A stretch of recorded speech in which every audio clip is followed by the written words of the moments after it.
Pessoal, não vamos esquecer de acionar o sino.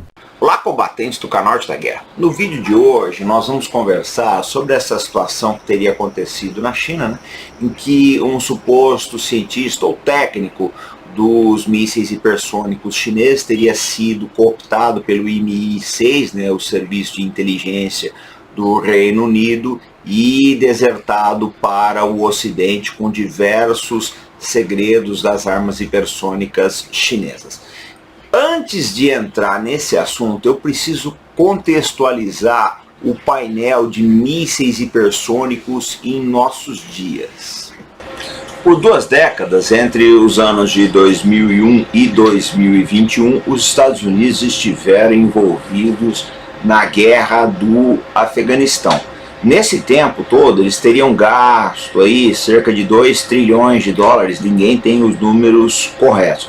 Mas o fato é que nesse intervalo, Rússia e China avançaram muito no desenvolvimento de armas hipersônicas. A Coreia do Norte também está se movendo nessa direção, ela busca o desenvolvimento dessas armas. E teme-se, né, que se os norte-coreanos chegarem lá, eles vão transferir essas tecnologias para o Irã. Já fizeram isso aí com relação a outras armas. Os franceses e o Reino Unido, eles têm um projeto comum de desenvolvimento de mísseis hipersônicos, mas estima-se que isso aí só vai estar pronto, só vai estar operacional por volta de 2030, no final dessa década. Então tem bastante tempo, né, para se chegar nisso ainda. Qual a conclusão que a gente chega disso tudo? O Oriente está na frente do Ocidente com relação à tecnologia de desenvolvimento e operação de mísseis hipersônicos. Mas aí, qual a vantagem dessas armas? Primeiro, que elas são tão velozes que fica difícil você ter uma previsão e, lógico, se preparar para as defesas. Elas também são manobráveis, né? O que torna mais difícil ainda a sua detecção. Bom, o que acontece? Os Estados Unidos têm expertise para fazer armas desse tipo? Provavelmente tem. O que eles não deram foi prioridade, nem em termos assim de alocar as melhores equipes, nem na destinação dos recursos adequados à construção desse tipo de insumo que, lógico, não é barato. Alguns relatórios que a gente conseguiu ter acesso, né, dão conta do seguinte: havia uma certa pressa, né, colocaram um cronograma apertado para a consecução desses projetos aí, e um gerenciamento deficiente. Então, nesse gerenciamento se aceitou muitas falhas, enfim, os Estados Unidos, eles não quiseram ou não priorizaram, o que é que seja, eles não deram muita atenção para essa questão.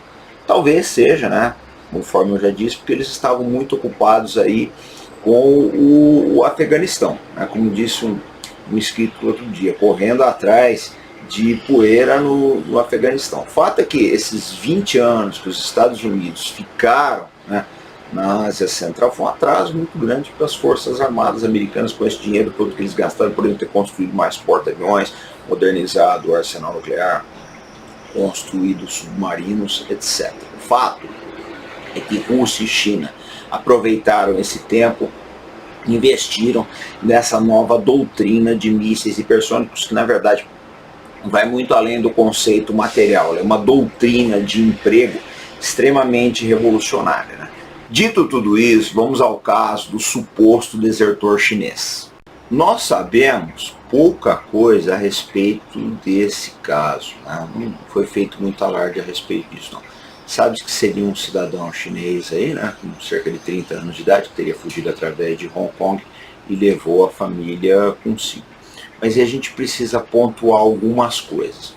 Em primeiro lugar, né, um homem sozinho nunca é decisivo para um projeto. Eu digo isso pelo caso do projeto nuclear militar iraniano. Os israelenses mataram diversos cientistas, cerca de 7, e o projeto continua.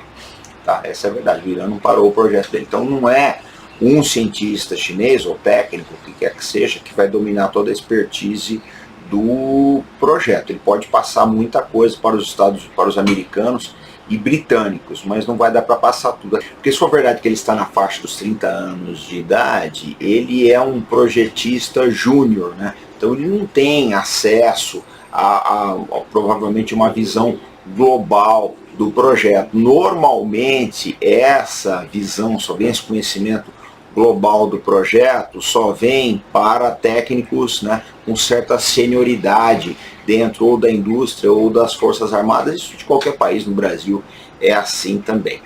Então, essa é uma, lógico, nada impede dele ser um prodígio.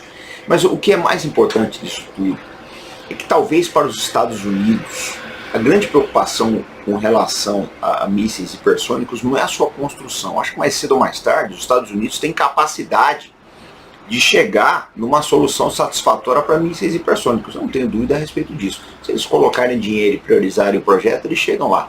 O problema não é esse. O problema é se defender contra os mísseis que russos e chineses têm. Eu vou dar um exemplo aqui para vocês no mapa. Vamos pegar o Estreito de Taiwan, né, que é uma região de muito interesse para os Estados Unidos. A gente pega aqui na parte mais que tem maior proximidade entre a ilha e o continente, deve ter aí cerca de 100 quilômetros, um pouco mais, um pouco menos. O que acontece? Uma frota americana posicionada ou no Estreito ou mesmo a leste de Taiwan, ela seria completamente, né, suscetível a ataque de mísseis hipersônicos baseados na costa da China com pouquíssimo ou quase nenhum tempo de reação. Ou seja, talvez os Estados Unidos precisem dominar toda a tecnologia de construção desses artefatos para depois entender como é que quais seriam as contramedidas mais eficazes. Por que eu digo tudo isso? Que o grande poder das Forças Armadas americanas está nos seus grupos de porta-aviões. Eles chegam numa costa e têm condições de impor, né, a vontade política dos Estados Unidos de projetar poder naval. Só que ante essas ameaças é temerário você posicionar uma frota na costa da China. Isso sem contar armas nucleares, eu vou nem entrar nesse quesito aí, mas só na defesa, né, contra porta-aviões, usando munição convencional mais levada por mísseis hipersônicos, a possibilidade da Marinha Americana operar impune nessas áreas é bem remota. Então, o que acontece? A grande preocupação hoje dos almirantes americanos é isso. Vocês veem diversos despachos aí do Comando Indo-Pacífico, justamente com essa preocupação, né, das defesas dos grupos de porta-aviões. De maneira que, se essa história toda do espião for verdade, a gente não tem condições de comprovar, isso é um fato, mas se ela for verdade, esse espião, né, ele só vai ter validado o seu DOT que a gente fala em inteligência, são as informações que o desertor traz, né, quando ele muda de lado. Ele só vai ter o seu DOT bastante apreciado se ele conseguir apresentar para o establishment militar americano soluções adequadas, né, para mitigar o impacto dos mísseis hipersônicos chineses e quiçá russos. E na nossa lista de desejos da Amazon vocês encontram diversas publicações sobre Edward Snowden e outros assuntos ligados à espionagem. E é o que eu falo sempre, todas as vezes que vocês compram livros e outros itens na Amazon, vocês estão ajudando o canal Arte da Guerra. Bom, gente, a conclusão que a gente chega, né, é que é muito cedo para avaliar se houve mesmo esse estrago todo, porque essas histórias muito fantásticas de espionagem, a gente sempre tem que ficar com um pouquinho de pé atrás.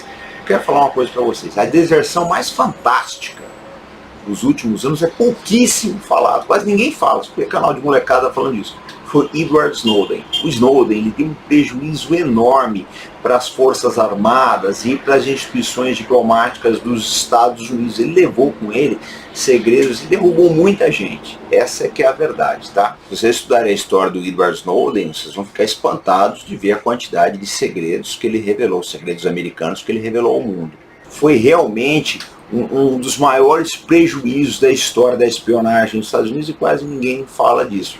As pessoas preferem mais essas histórias de capa-espada, tipo aquela que o Mossad vai lá e mata um cientista do projeto nuclear iraniano. Mas a verdade é que as ações de espionagem que trazem efetivamente mudanças, o pessoal dá pouca importância para elas. Eu considero o caso do Snowden talvez um dos maiores casos de deserção de toda a história da espionagem. Vale a pena vocês pesquisarem sobre isso. Então esse foi o nosso vídeo de hoje. A gente está voltando daqui a pouco, sempre com responsabilidade e compromisso. Fé no Brasil, pessoal. Até mais.